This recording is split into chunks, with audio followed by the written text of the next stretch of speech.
Good hour. So good evening, I'm Amy Smith.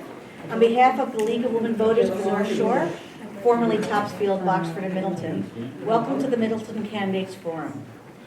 The League is a nonpartisan volunteer organization for all genders that works to promote political responsibility through informed and active citizen participation in government. The League does not support or oppose any political party or candidate. It will advocate for issues and legislation after study and consensus agreement among its members. This forum is part of ongoing voter education efforts to help residents make informed decisions at the upcoming town elections. In the interest of fairness and nonpartisanship, it is League policy that the moderator come from another town. I'm your moderator this evening, and I am a resident of Georgetown. Our timekeeper this evening is Sally George. The procedures for this evening are as follows. First, candidates in uncontested races are invited to give personal statements. They will be called up in ballot order. You may choose to, well, actually you should come up because we need to be in front of the camera. For candidates in contested races, you'll have 1 minute for an opening statement, 1 minute for a closing statement, and 1 minute to answer each question. Questions will be answered starting with ballot order, and then we'll rotate the candidates' order of response. We did receive questions from the audience tonight. Please know again, we got a lot of them. Thank you very much. We may not get to all of them. Like I said, we have a very packed agenda tonight. But thank you for your interest and participation. All right, let's get started. Candidates for the non-contested races, please come when you're called if you choose to give a statement. For town clerk, Eileen Twist.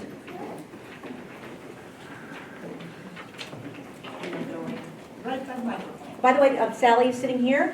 Please watch her. Again, we're on a tight schedule tonight, so please watch Sally. And I will stop you if you go over.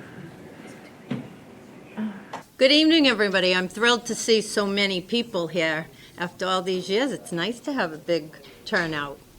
And I'm glad we're in person. I'm Eileen Twist. I'm your town clerk. I have been for many years. Not many realize I'm an elected town clerk, but I am. I'm always accessible, as you all know. You all come see me. You know where to find me, even if I'm not at Memorial Hall. So I'm going to use my 1 minute for the following. Tomorrow is the last day to early vote in my office. We will be there from 8 a.m. to 7 p.m. If you have, or your family and friends have, a mail-in ballot, encourage them to return it as soon as possible. They are due by Tuesday, May 16th by 8 p.m. The box will be locked at 8 p.m. Ballots won't be counted after that.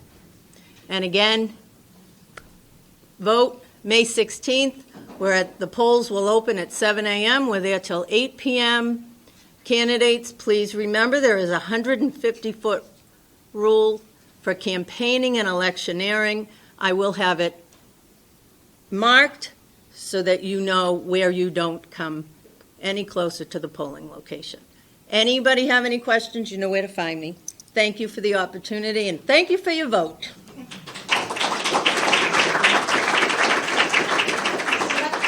Brian Presta.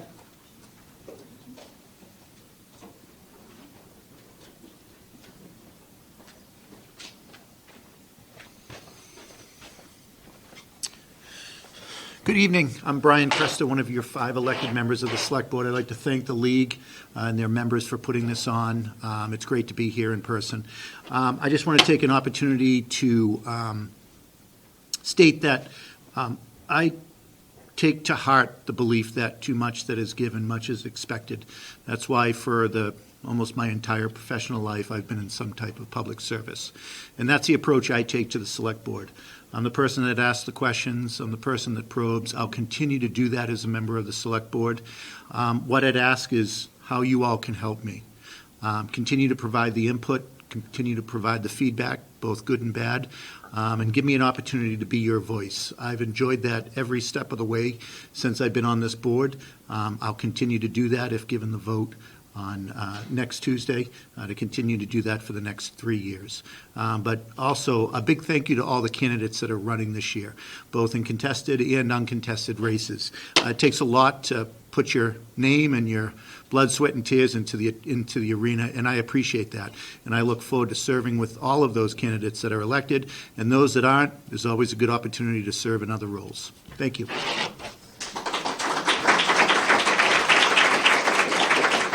Board of Assessors, Meredith Stone. Planning Board, Adam R. Vieira. Electric Light Commissioner, there's two candidates for 2 positions, James Carbone, Frank Twiss. All right, we're going to go to the contested races now. Will the candidates for the elementary school committee please come up?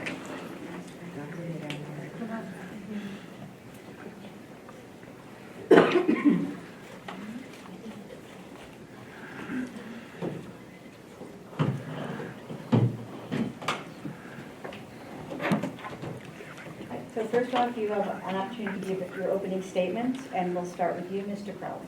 Okay. This is my first time running for public office. My name is Joe Crowley. I'm a Middleton resident of 17 years. My wife Cheryl is out here. I have 3 children. I have been self-employed for 30 years in the restaurant business since I was 23. And I decided to run for school committee after being asked by several dozen Middleton residents. The last 3 years for our families have been very trying, for our community, for our children.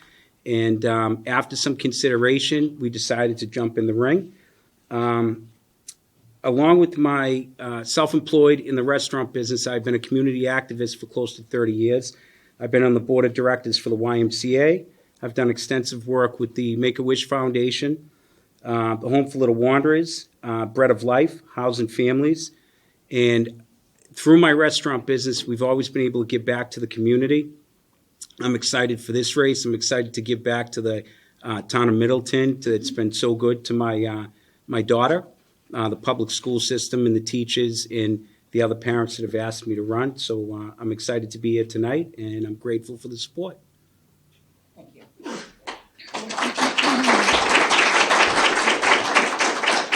Ms. LeBlanc-Ferroni. Hi, my name's Emily LeBlanc-Peroni. I'm a mom to 2 kids. I have a 4 and a 6-year-old. Like so many families in Middleton, we were drawn here for the exceptional public schools.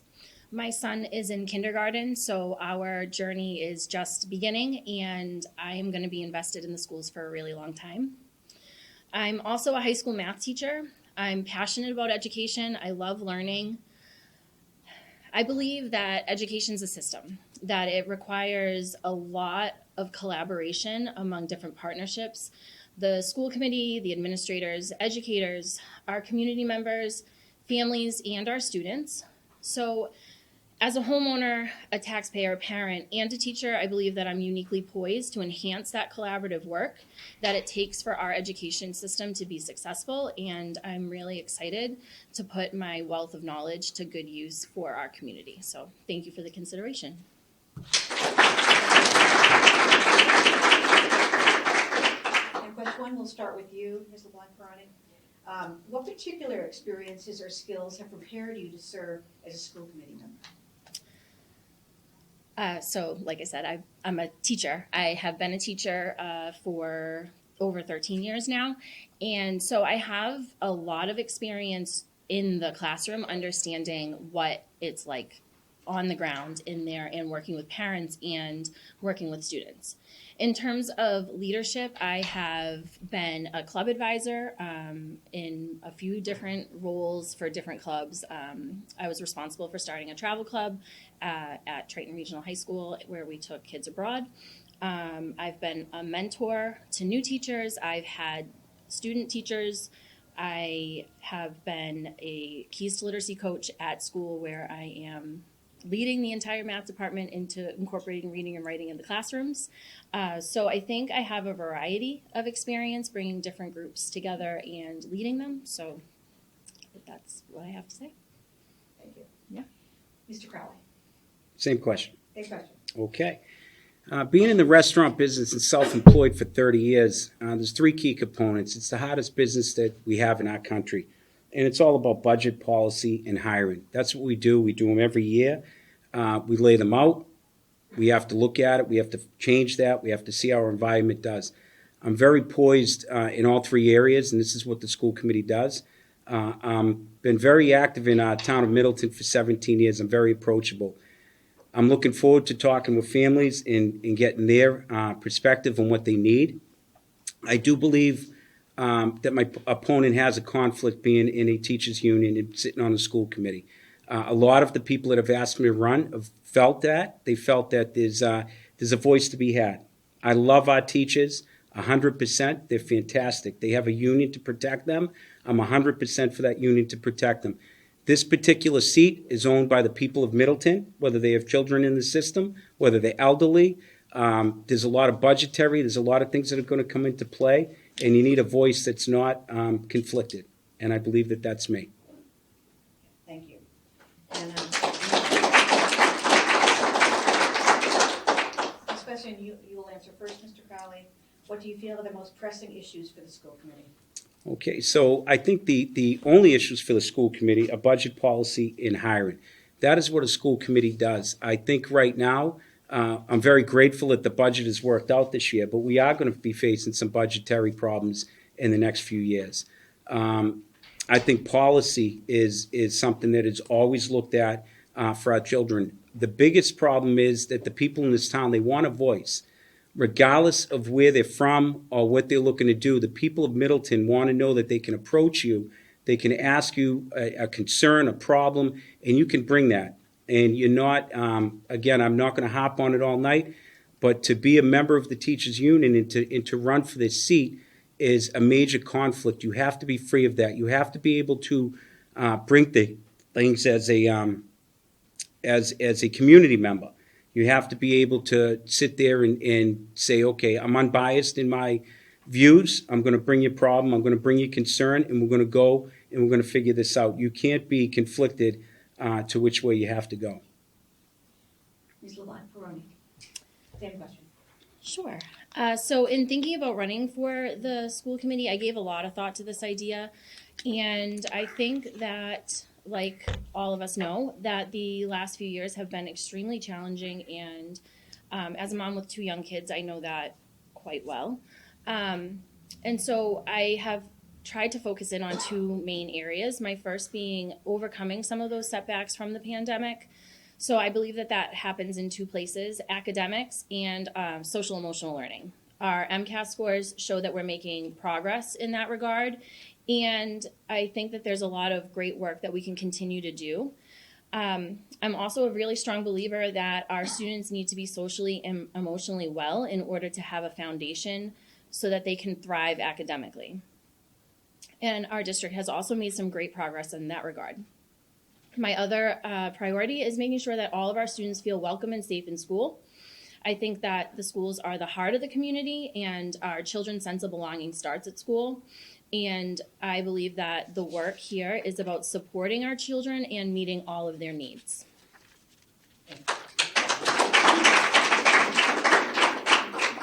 Our next question, and you will answer first, Mrs. LeBlanc-Peroni. How does the school board balance the need to provide a quality education with the need to respond to the local taxpayer burden? So the school's budget is primarily set with the superintendent, and then they bring that to the school board to review and approve. So I think what we would need to do is look at every single line item and analyze it and critique it and make sure that it's truly in the best interest of our students and our community. I think we need to be strategic in the way that we choose to allocate our funds, and I also think we need to pursue avenues of ways that we can maybe get some grants to help offset the cost if possible. The budget's never going to be easy. It's always going to be a challenge, and Dr. Morrison has stated several times that he knows that the next few years are going to be difficult. So I think it's going to take some really creative and collaborative thinking.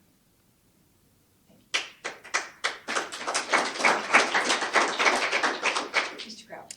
So the budget is, when you think about school committee and budget, you think about, okay, how much money are we spending on the kids? How much money is going to go there? But you have to look at the whole community. We have elderly in our community. They're on fixed incomes. You have people whose kids are already through the school system. You have kids who's going into the school system, kids that are coming out of it. Everybody has a voice in that budgetary process. And that gets lost in why this seat of the elementary school committee is so important. Everybody has to have a voice at that table. Now, we just had a very contested teachers' salary negotiations that went on at our school committee. I support the teachers 100%. I'm glad they get paid top money. We have the top teachers around. But my opponent showed up at many school committee meetings and let out a statement that the current school committee members don't care about the health and safety of our children. And this is over a budgetary meeting. That's a strong statement. It offended a lot of people. It offended some hardworking volunteers that sit on our current school committee. It's one of the reasons why I'm running for school committee. The budget involves everyone in our town, and they need a seat and a voice at that table, and it can't be a union seat. The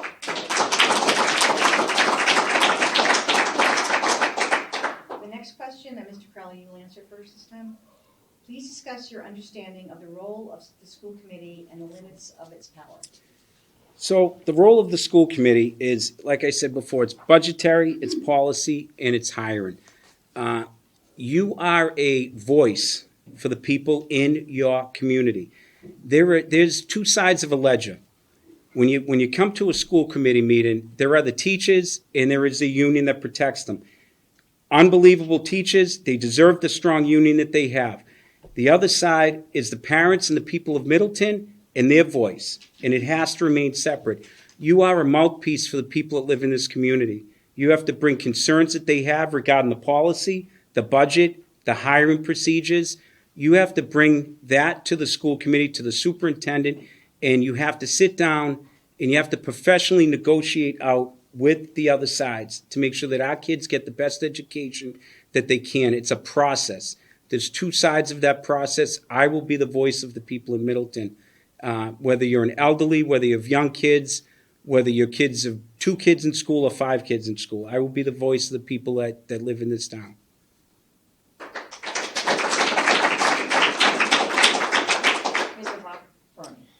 So the school committee, it's a public elected equivalent to a board of directors. It has 3 main areas, and those are staffing, budget, and policy. In terms of policy, there are sort of 2 sub areas. The first being the policies in terms of like employee handbooks, student handbooks, making sure that we're up to date and current with the laws, but also creating any policies that are unique to our district. For example, the Howie policy. But within that is also setting the direction for the district, and that is thinking about our vision and our goals. And I think that that is where the Tri-Town's 3 pillars of innovative teaching, social emotional learning, and inclusion come into play. And I think that that is where a lot of my time and energy would be spent. In terms of staffing, they hire the superintendent and central office staff that are not assigned to unique school buildings. And in terms of budget, they are responsible for balancing the budget and negotiating with the teachers union. The next question, and we'll start with you, Ms. LeBlanc-Pernick. Mm-hmm. What is the role of schools in teaching children about topics such as sex education, cyber safety, wellness, and bullying? So, like I said, I believe that social emotional learning is extremely important. I think inclusion is extremely important, and I think that our students' basic needs, their physical needs like health, sleep, hunger, need to be met. Their social emotional needs need to be met before they can do a lot of their academic work, where they are going to be expected to do some upper level, higher order thinking. And so I think that the school is responsible for teaching those topics in a developmentally appropriate way. I think that parents have the right to opt their children out of anything that they might feel uncomfortable with or disagree with, but I do think that the school has a responsibility to teach our students everything that they might have questions about in a developmentally appropriate way.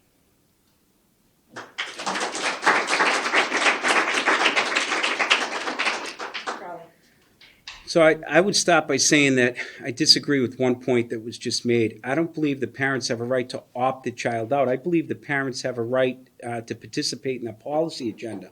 I believe if you're a parent of this town and you don't like a policy, or if it conflicts with your belief system, your religion, where you came from, then you have a right to go to the school committee and conflict that.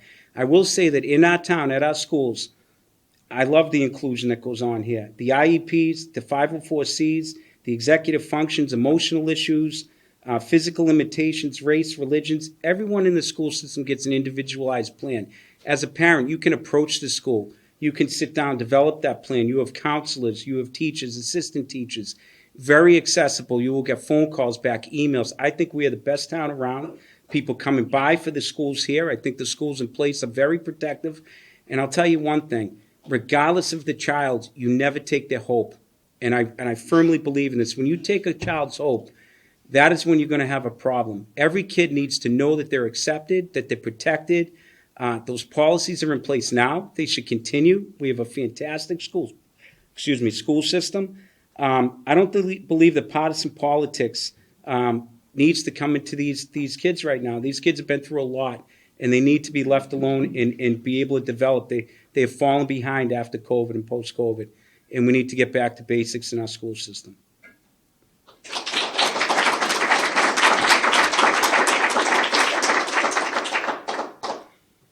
Next question, this will be the final question before closing statements. And we'll start with you, Mr. Crowley. What are your areas of concern regarding student achievement in our school district? So right now, post-COVID, what is down? Emotional health, behavioral development, knowledge and skills. There's a widening gap between kids that are succeeding and kids that are failing. Language, arts, and math all declined since COVID. This has been an unprecedented time in our history. Our kids have fallen behind. Their emotional well-being is at stake. What is up? Absenteeism, classroom disruption, anxiety, depression. These are issues that the school committee, they need to support our teachers that are in place, our school counselors. As a school committee member, we have that responsibility. These kids have been through a lot. They do not need political pressures on them. They need to have love, understanding, acceptance. That is important as academics right now. And I truly believe that for the last 7 years, I've dealt with our elementary school system. And it is amazing what they do. And as a school committee member, you have to continue to support that as we go forward.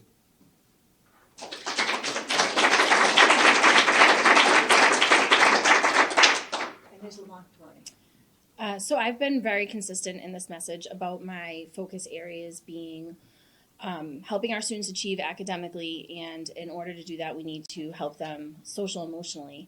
I would like to point out that Mr. Crowley basically contradicted himself. A few minutes ago, he said that he thought that we needed to get back to basics and focus on academics, and now he's saying that emotional health and behavioral health is a priority. So I don't know that he is really consistent in his message. I have been consistent. I do believe that we need to help our students socially and emotionally. And I would like to congratulate Dr. Roberts on the great work that she's done at the elementary school with her school-wide meetings and using her win time to supplement social emotional learning for our students. And I'm hoping to see her broaden that. And I think that's all I need to say. Thank you.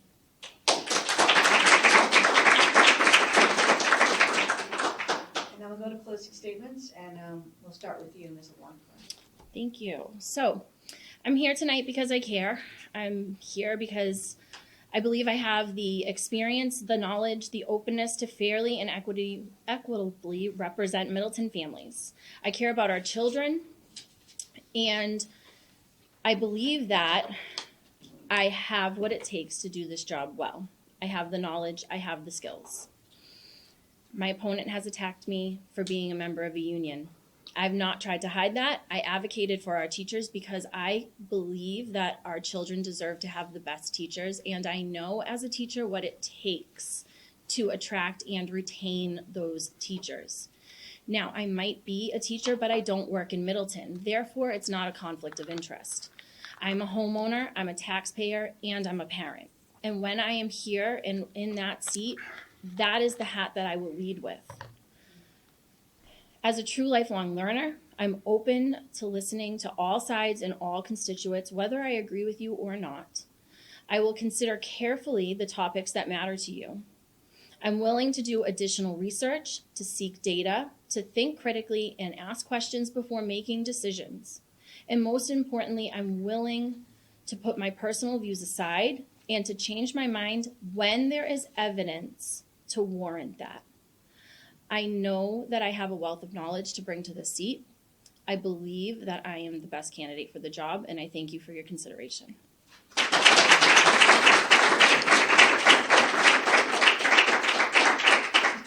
Okay. For the past 2 years, I watched the current members of our school committee represent with class, dignity, and courage in the toughest times that any of us have seen in our lifetime. Unprecedented. They have been amazing. I'll be proud to sit on that board with them, but I've also watched them get personally attacked. I was just personally attacked. I was just told I don't care about our kids' emotional well-being. That's offensive.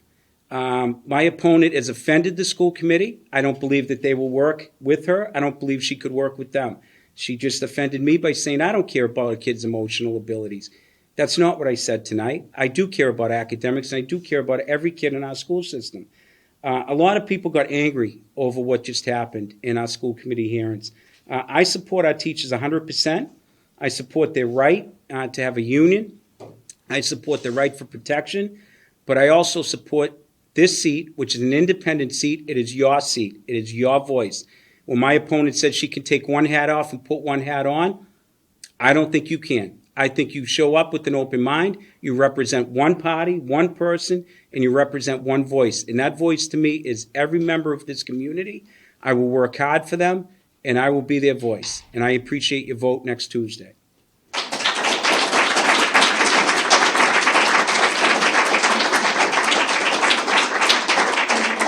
Thank you. The right sign. So we're going to get started, and with opening statements, Mr. Alexander, you will start. It's me. Well, good evening, everybody. First, I'd like to thank the League of Women Voters for hosting the events. I know how much work this is. I'm sure it takes a lot of time out of your day, and I appreciate it. And I think I speak for everybody that I'm glad we're not doing this on Zoom this year.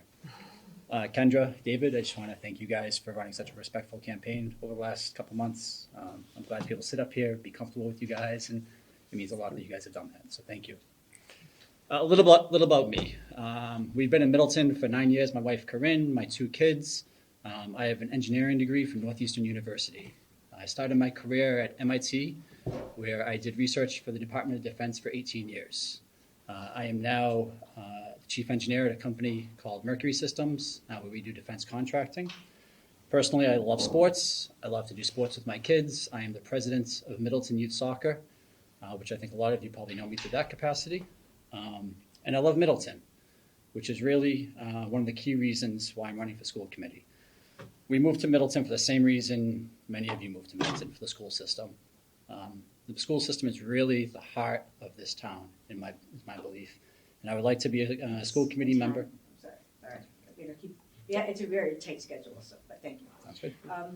Ms. Petroni. Hi, everyone. My name is Kendra Petroni, and I'm really excited to be running for one of the seats on Masco's school committee. My husband and I moved here 5 years ago. We have 3 children. I've got a daughter in 7th grade at Masco, and I have 2 boys at Howe Manning in 3rd and 4th grade. Like most of you, we moved here for the schools, but more specifically for my family, we moved for the special education. I've got 2 boys, both on the autism spectrum, so it's very important to me that special ed is top-notch, and it is here in Middleton. My job currently right now, I work for Magic 106.7. I'm one of the morning show producers there, and part of my job is accountability. It means that I'm responsible and accountable for every word I say, every action that takes place after that, and communication is key.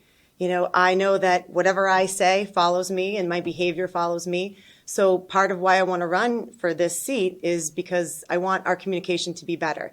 I think that, you know, we're judging each other very quickly, very hastily, and I think it needs to change. So I'd like to improve on communication. I'd like to improve on school security and make sure that parents, teachers, and administration are all working together equally and respectfully, because that's how we should be. Thank you. So. Mr. Shapiro. Hi, everybody. You know me. My name is David Shapiro. I'm 25 years old. I've lived in Middleton for most of my adult life, and I'm happy to run for school committee. Before I decided to run for this position, I worked as a campaign manager in Western Mass for the 2nd Congressional District. And what I saw out there is similar to what's happening here. I've talked to thousands of people throughout this state about towns investing in things that they can't afford, school districts having inflated budgets, and all that tax money gets put on you guys. All the tax burden gets put onto the taxpayer, and we're seeing it happen here in Middleton now, is that many people I've talked to, many families in town, are being taxed out of their homes and having to move out of town. I just don't think that's acceptable. I think we need to have a balanced budget in town, and I think we need a fresh voice and fresh minds on the board to advocate for that. Thank you. Question 1, we'll start with you, Ms. Petroni. Okay. What would you do to get the transportation funding that Masco is owed by the state?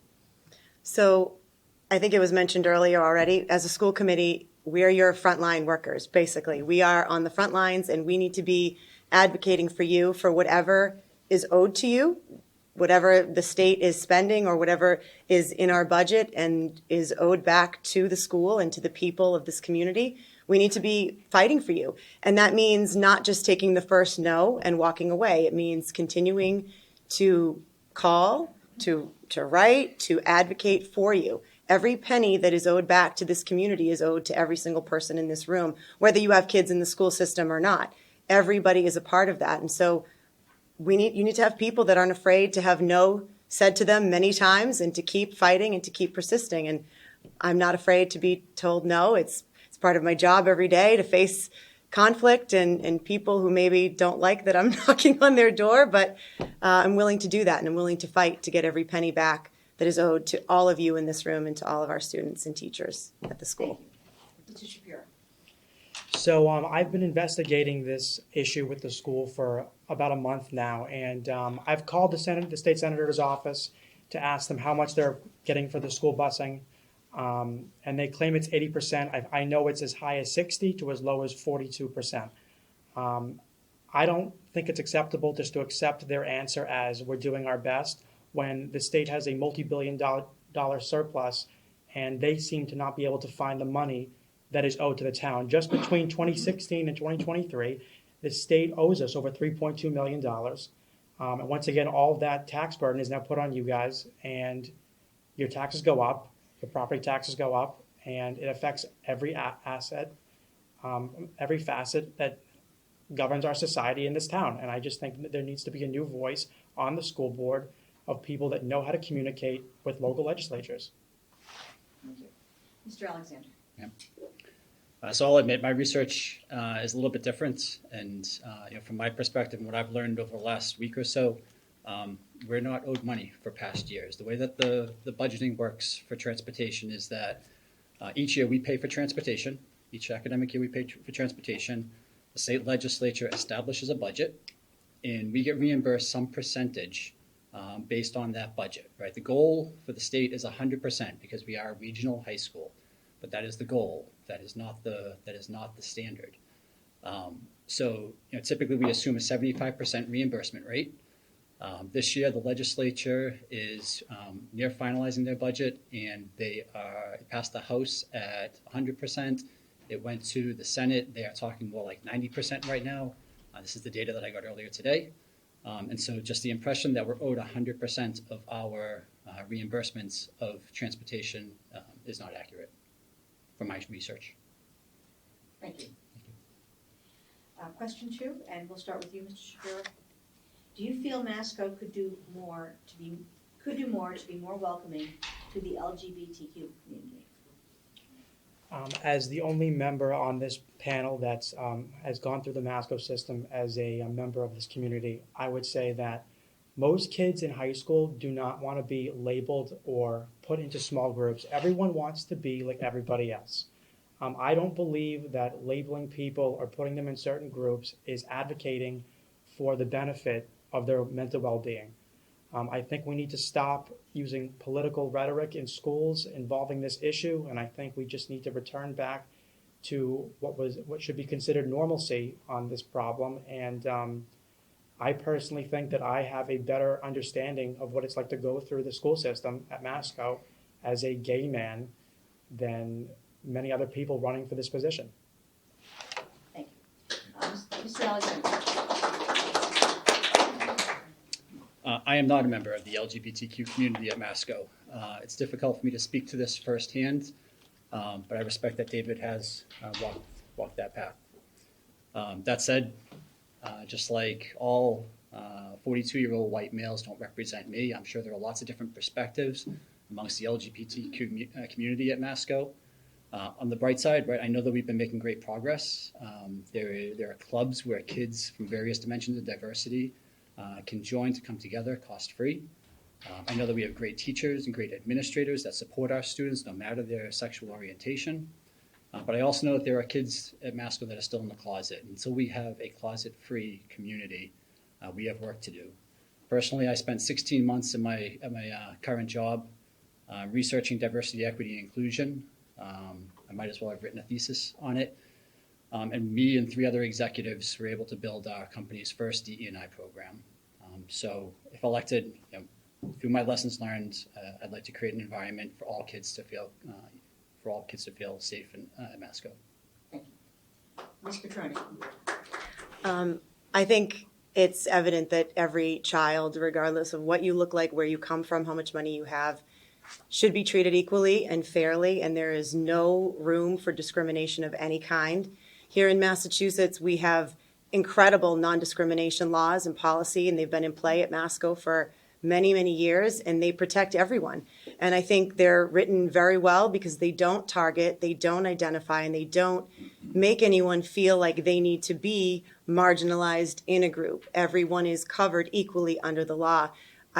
Again, I'm not a part of the LGBTQ community either, but I know for my 2 children that have autism, it's for them, they don't want to be just the kids with autism. And I know for many people in many different communities, that's how they feel as well. So for my children, they want to be just like everyone else. Maybe they learn a little differently, maybe they take a little longer to figure things out, but they would never want to be separated away from the rest of their friends or in the hallways or wherever. So I think making sure everyone feels welcome and equal at all times is key.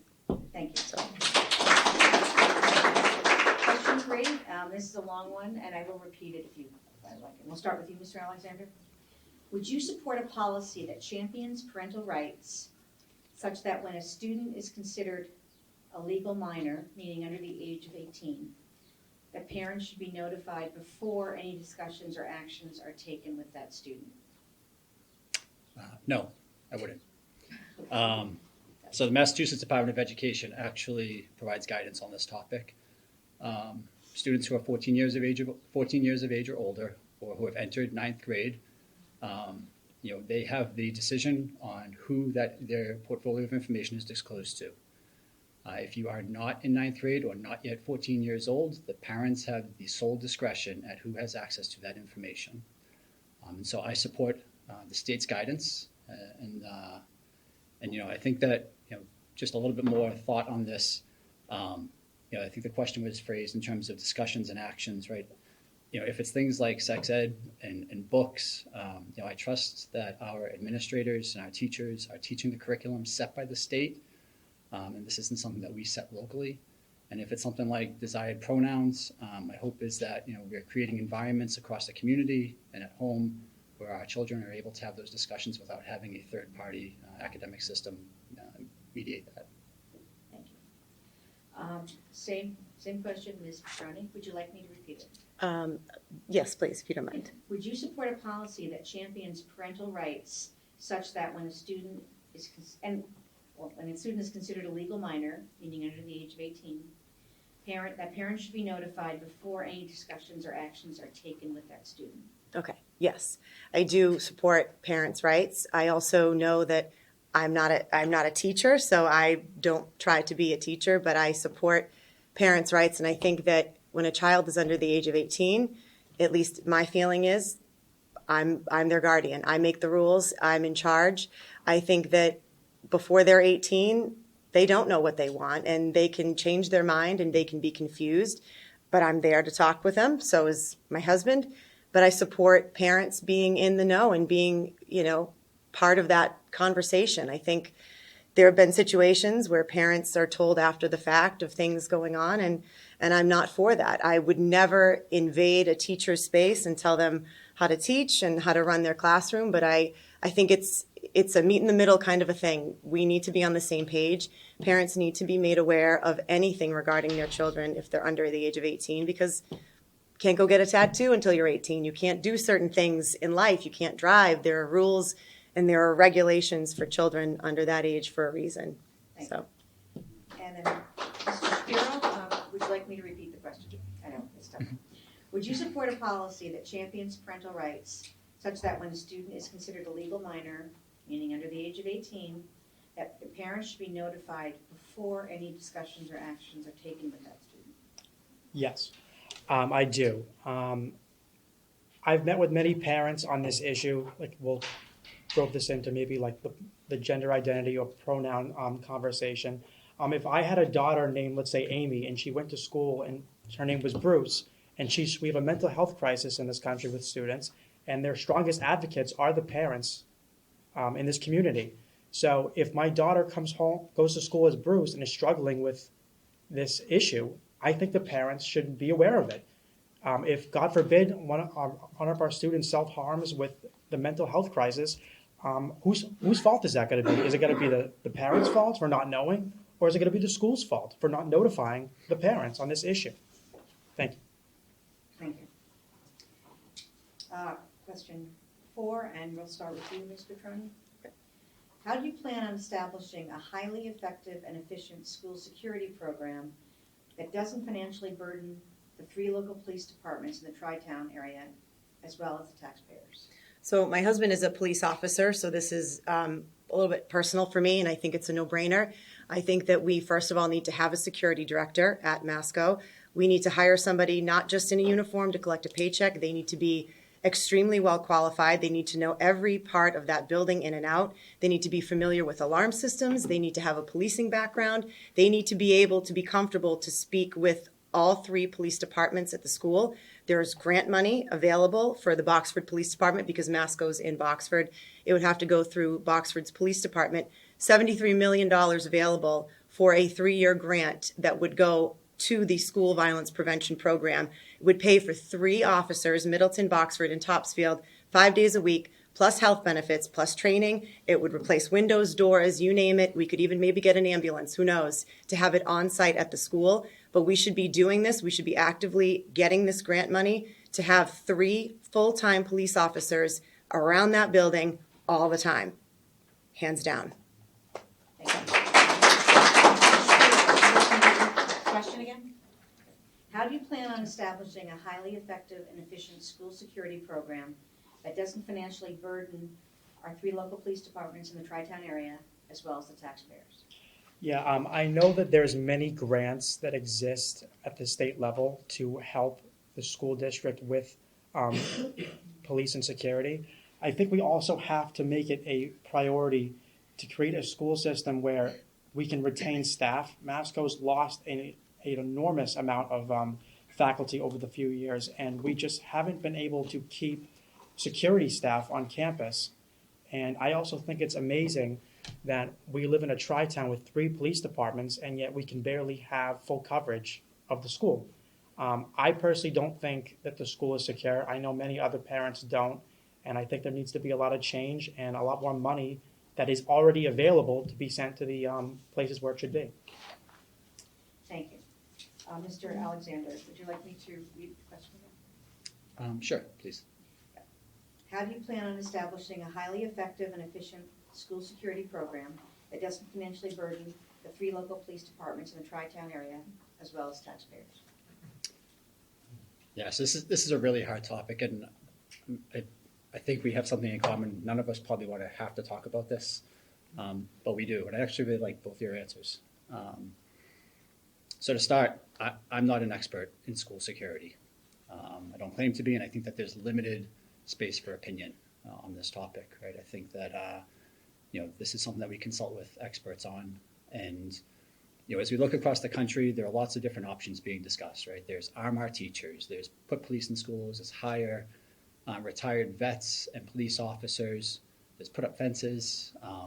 Outside of police, I am not a put guns in school person, but I had a talk with a neighbor recently, and he brought to me the idea that, hey, we could hire retired vets or retired police officers, and that may be a more cost-effective approach than going through the actual police departments. I'd support that as long as that person had the right training and the right background checks. Nevertheless, right, I don't have the right answer. I'd like to consult with experts, and thank you. Thank you very much. Next question, and we'll start with you, Mr. Shapiro. What leadership experience do you have, and how would you describe your leadership style? So I've managed federal congressional campaigns. I've dealt with budgets up to in excess of over $500,000. I've worked with many staff over the years, talked to thousands and thousands of people during that time, and all over the state. And I want to say I think my style of management would be welcoming. I like to just get all opinions when I'm talking to other people. I just don't think that one person's opinion rules them all. I don't think that. I think that no matter what your opinion is, it's a reality to you. So to come to the table with an open mind, I think is key for the school board. Thank you. Mr. Alexander. I lead every day. I've been leading my profession, my community for a very long time. My leadership style is very much consensus building. For 18 years, I worked at MIT with some very smart people, and I learned to listen to them. I learned to listen. I learned to get smart myself. I learned to explore options and converge on a solution. I also like to build trust with my team so that they can be open and honest with me. Today, I lead a large organization of engineers. We do about $500 million worth of engineering per year. We do systems for the Department of Defense, and I have a lot of formal training in leadership. I do change management. I have training in highly functional teams, effective feedback, mentoring, and coaching. And I also develop strategic vision, budget, staffing plans, and performance appraisals. Lastly, I'm the president of Middleton Youth Soccer, as I mentioned earlier. This requires a different skill set. This requires effective communication, leading by example, and adapting based on lessons learned. Thank you. Ms. Petroni. So my job working in radio and in communications is all about accountability. It's dealing with multiple personalities. Before I worked at Magic 106.7, I worked on The Maddie Show and Kiss 108, and it was a lot of personalities and dealing with conflict and criticism every single day and learning to take opposing views, learning to be, spoken to maybe in a manner that wasn't very nice, and being able to take it and react professionally and respectfully. I think that's a big thing for me. Is the true sign of a leader is somebody that can sit with a group of people and recognize that maybe you're stronger in something than I am. And if you are, then you take the lead and I can take the back seat. Whatever makes the group as a whole succeed, that's how you win, by recognizing what your weaknesses are, what your strengths are, and being able to say to somebody else, maybe that's something that you should take on, and being able to not be offended by it, and being able to sit with many different types of people and to be able to communicate and take it. Okay. Thank you. We'll go to closing statements now, and it looks like we're in ballot order again, so we'll start with you, Mr. Alexander. Sure. Again, thank you to the League of Women Voters, and thank you to all candidates. I appreciate that you're willing to work hard, put yourself on center stage to better our community. I also want to thank those who have supported me. I am very humbled. So if everybody leaves here tonight with two things to know about me, I want them to be that, first, I'm somebody that can work with just about anyone. I'm respectful, I listen, I communicate effectively. I have over 20 years of formal leadership experience in academia, industry, and through community service. And although I love to build consensus, that's not the only leadership technique I have in my pocket. Second, I'm open-minded and thick-skinned, which is a really important skill in this fiduciary role. I have liberal friends, I have conservative friends, and I agree and I disagree with all of them on many different topics. But in the school committee role, it's important to be able to listen, understand people's different perspectives, and consider views other than my own. So just thank you, everybody, for your time tonight. Thank you.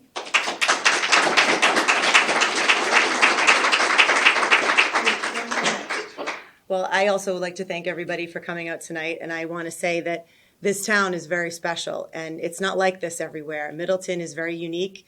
You know, we moved here because we needed a school and we needed a community that would welcome my family and my children and not be rude and allow us to be who we are and to be welcoming to us, and we found that here in Middleton. And I know that with my job and what I have to do every day, being in communications and dealing with the public and many different opinions and views, I'm fully capable of meeting in the middle. And I think that's what we need more than ever. We need to repair relationships. I mean, the last 3 years destroyed family relationships, community relationships, and I think it's sad. It makes me really sad. So I think what my role will be, if I'm lucky enough to have your vote, to be the middleman, to be the middlewoman, to be somebody that can bring things together, be a problem solver, be a quick thinker.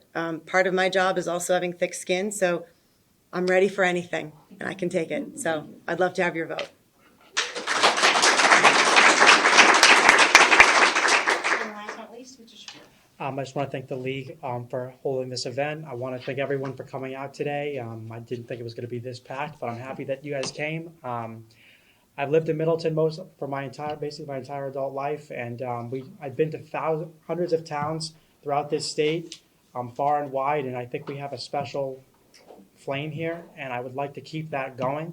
I think, as Kendra just said, that there have been many relationships in this town that need to be fixed. I think that people need to stop focusing on politics and get to what is important, which is the education of our children.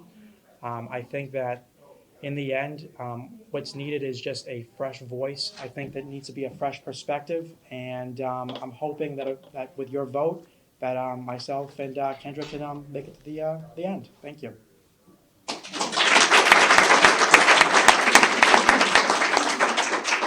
All right. Oh, good job. Good job. Thank you. Thank you. Good job. Okay.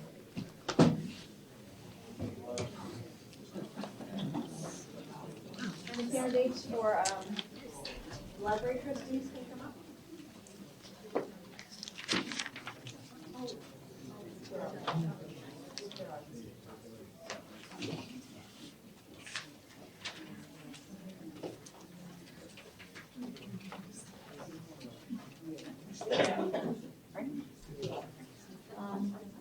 I think we need them, you need to put 2 waters up for. Oh, okay, I was so sure, yes, you may, sorry. Yes, but we need other water. Thanks. Okay. Thank you. There you go there. And then you go there. Okay. Susan. Hey. Good, how are you?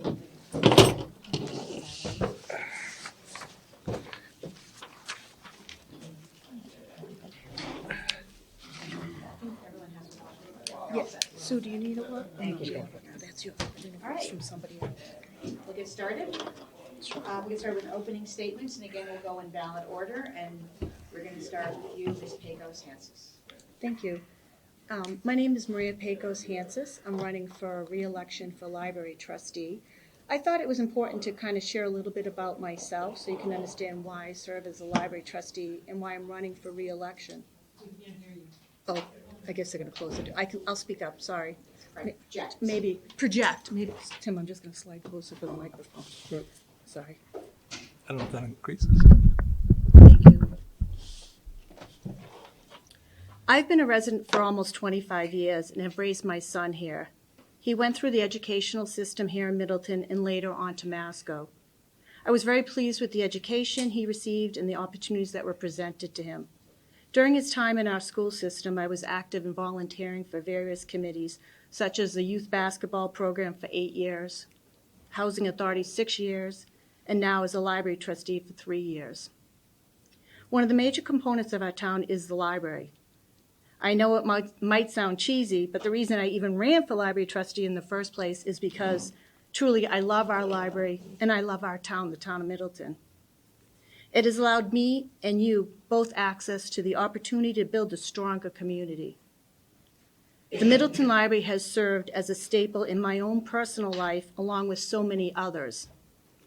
No matter how great something may be, I am a firm believer that there always are improvements to be made, and that's why I'm asking you for your support to continue to make our library a place to can be proud of. Thank you. Next is Mr. Houghton. Hey. Hi, I'm Tim Hooton. Everybody's so stern here. Let's have a little fun.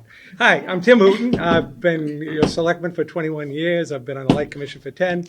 Now I'm running for the library. I am a lawyer. I'm the lawyer for the city of Lawrence.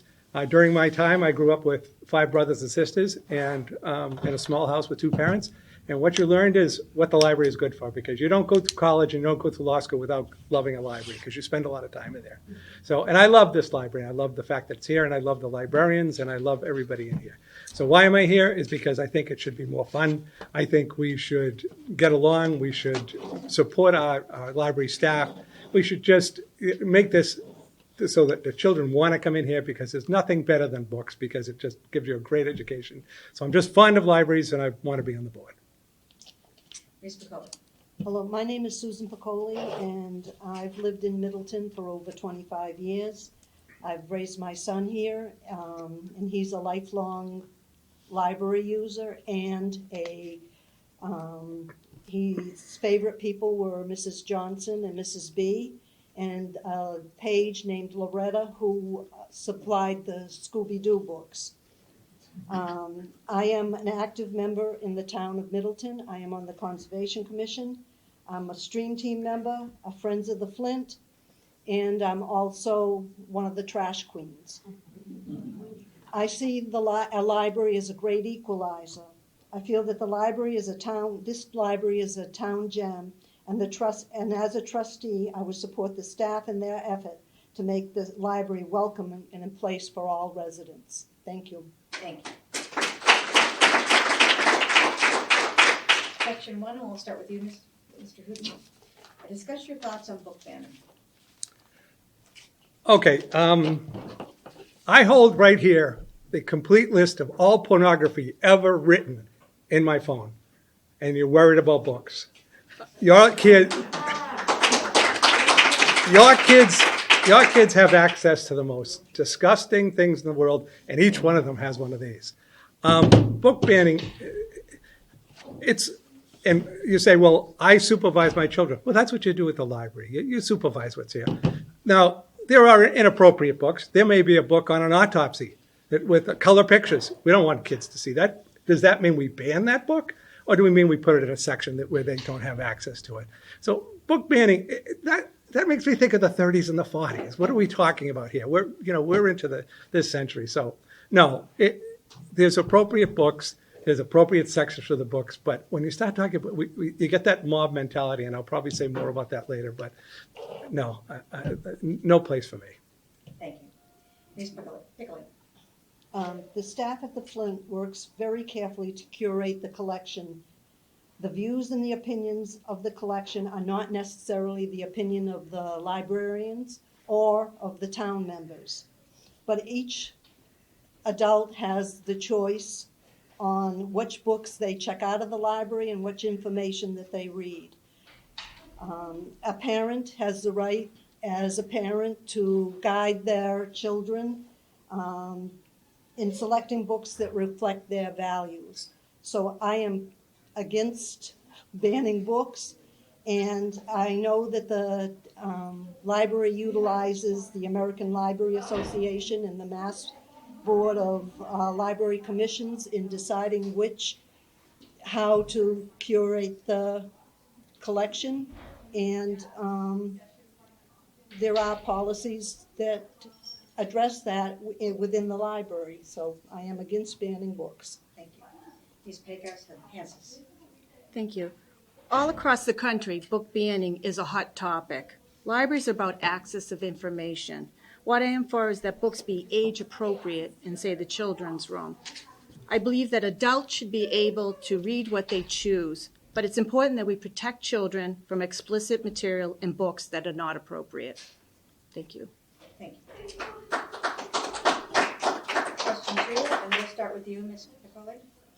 What is your opinion on the current programming at the library? Okay, this is the May programs, a book full. The Flint Library is open 51 hours a week, and I feel that the numbers and variety of programs offered are amazing. When I looked at the numbers from one of the reports of 12 comparable communities, Middleton was at the head of the list, only exceeded by Wakefield and Wilmington, which have double the population of the Flint.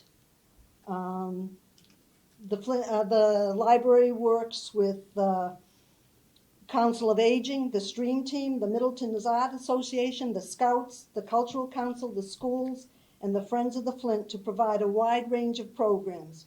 Of course, I'd love to see more programs, and as a trustee would support all efforts of the staff to respond to the community's needs and interests. Thank you. Ms. Pecos-Hansis. We are trending more in-person programs. I feel that programs based on literacy, and we should kind of get away from videos and snacks. I advocated for $3,000 more in the coming fiscal year budget, and I'm happy to report that the Select Board and FinCom agreed and increased the budget of line items. And I will reiterate what Sue said, that the library does a very good job with promoting, as she showed us, the newsletter, and I respect the staff and their picks of books and programming. I thought someone had said something, sorry. Thank you. Mr. Houghton. Excuse me. I really enjoy what the library has to offer, and it's a floating. Because kids like today, they might not like tomorrow. I would disagree with the fact that you don't have the snacks. Anything to get them in the door. You get the kids in the door, get them used to the library, get them used to the programs. They're going to love it here. Once you start reading, it's an adventure forever. So I do like it. I'm not the professional. The librarians are the professionals, and my job is to support them. I think they do a wonderful job. My job is to say, have we covered all areas? Is there something new? And they come up, I'm a little older than them, so my ideas, maybe back to wherever. But I'm happy to see them what the young people are doing. So I'm happy with the programming. Thank you. Question 3, and we'll start with you, Ms. Pecos-Hansis. Mm-hmm. There are 6 duties and responsibilities of a trustee. I'm assuming you know what those are because they were not listed here. Which are your areas of interest and why? Well, as you said, there are 6: legal, governing of policies, financial, education, strategic planning, and financial. And I feel as though that the financial one is the one that I have the most strength in, take most seriously, because it is that is my background in writing research grants for biotech companies. As an elected official, I feel as though I have to listen to the residents and what they need and what I want to fulfill those needs and advocate for them in that way. And as I said, I feel very strongly about being fiscally responsible, and I hope to continue that. Thank you. Thank you. Mr. Houghton. Again, it's not a quiz. I'm not going to give you the 6 answers because I don't think it's appropriate. But what are my strengths? Well, I'm obviously an attorney, been an attorney for 40 years, so I would say legal. I currently do the financial for the library, so financial. Those are kind of my strengths. But I also like people, so I think in human resources, I can tell who's good for positions when we have to hire. So those would be 3 out of the 6 that I think are my strong points that I bring. You can't bring everything, but I think everybody on the board, that's why you have a board. You have everybody that brings different strengths to it. So as a total board, you can just help the library go forward. Thank you. Ms. Pickle. As you said there are 6 duties and responsibilities. The one that I'm very interested in is strategic planning. I would like to assist in setting long-term plans and looking for the future by working closely with the library director, the staff, and members of the community. I'd like to keep the Flint current with new technology and programming. By encouraging and supporting innovation and creativity, the library can flourish in the 21st century. Thank you. And question 4, and we'll start with you, Mr. Houghton. This is a long question. At the April trustees meeting, at which all 3 candidates were present, the interim town manager indicated that she could not complete the composite evaluation of the director because of the unprofessional, unethical, and potentially litigious comments on one or more of the trustees' individually submitted evaluations. Since you will be evaluating the director if elected, please share your thoughts and insights with regard to what transpired at that meeting. Well, first of all, being the legal side, the reason it wasn't made public is because it believed it had legal implications. So I won't go into that. But I would just say is there's probably a little too much criticism, personal attacks on the library director based. And so I just leave it at that. I think the library director is great. My assessment of her is based on what I know. And but to comment on other people's feelings and decisions, especially where we've had that ruling, I wouldn't want to go into it. Thank you. Ms. Pickler, would you like me to repeat the question? Yes. At the April trustees meeting at which all 3 candidates were present, the interim town manager indicated excuse me, that she could not complete the composite evaluation of the director because of the unprofessional, unethical, and potentially litigious comments on one or more of the trustees' individually submitted evaluations. Since you will be evaluating the director if you are elected, please share your thoughts and insights with regard to what transpired at that meeting. I have attended several of the trustee meetings just as an observer to see if this was something that really would fit me. I was surprised to hear this at the meeting. I have no comment because I don't really know what the evaluation entails, and I have very warm feelings towards Loretta because I've known her since she was 14. So I've watched her grow up and blossom as an advocate for the library. So I can't imagine what was said. Thank you. And Ms. Pecos-Hanses, would you like me to repeat the question? No, I'm fine with the question. As I was a board member, am currently, and was part of doing a review of Loretta for the 1 year, as was Tim.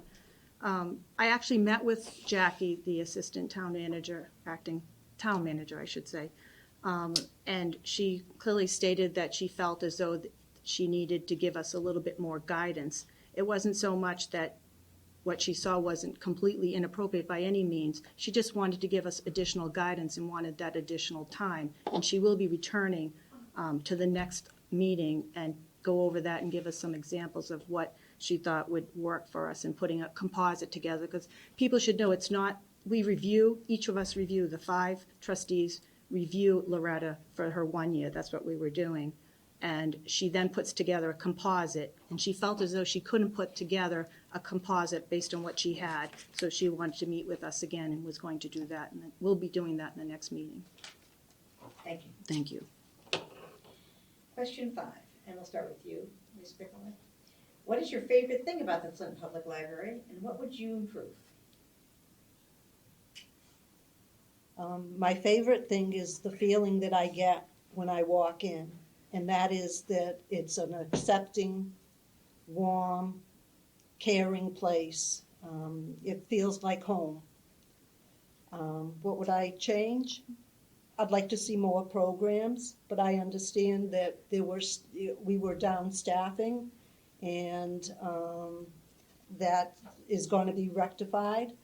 I would like to see more authors come to talk, but I know that there's a cost that goes along with that, and so we need more people to support the library, like as Friends of the Flint, so that we can have some of those things. Thank you. Ms. Pecos-Hanses.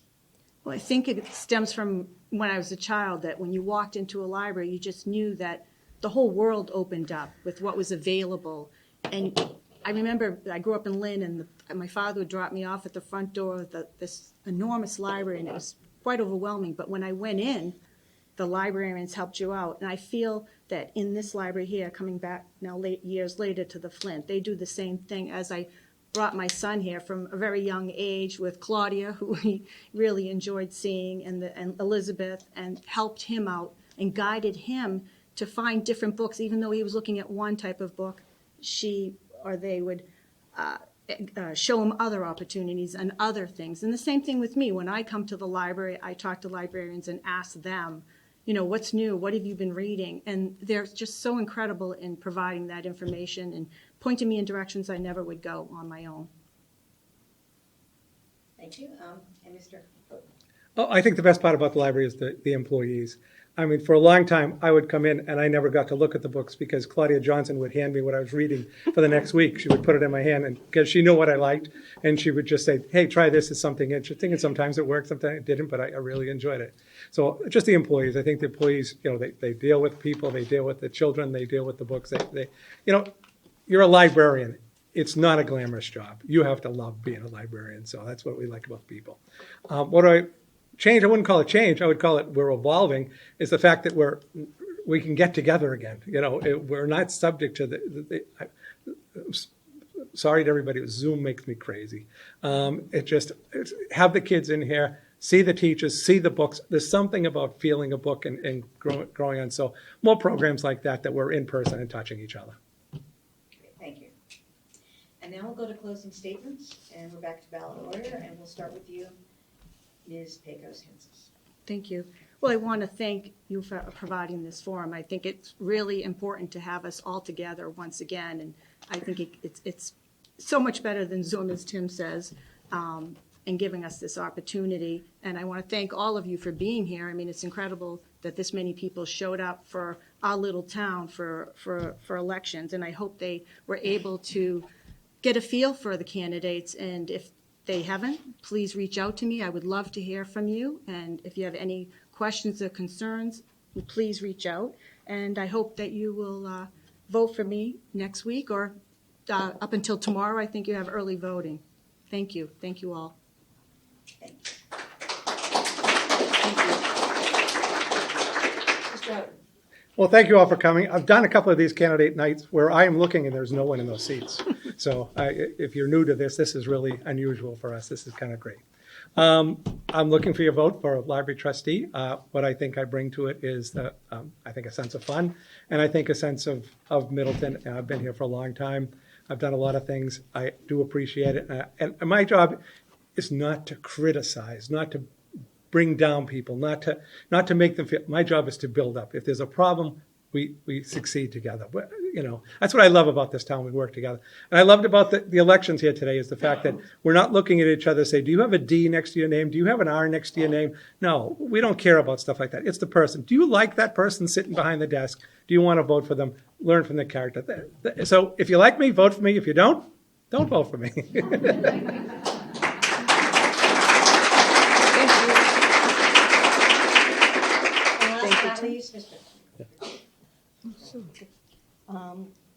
I'm running for this position as library trustee because I'm passionate about the library.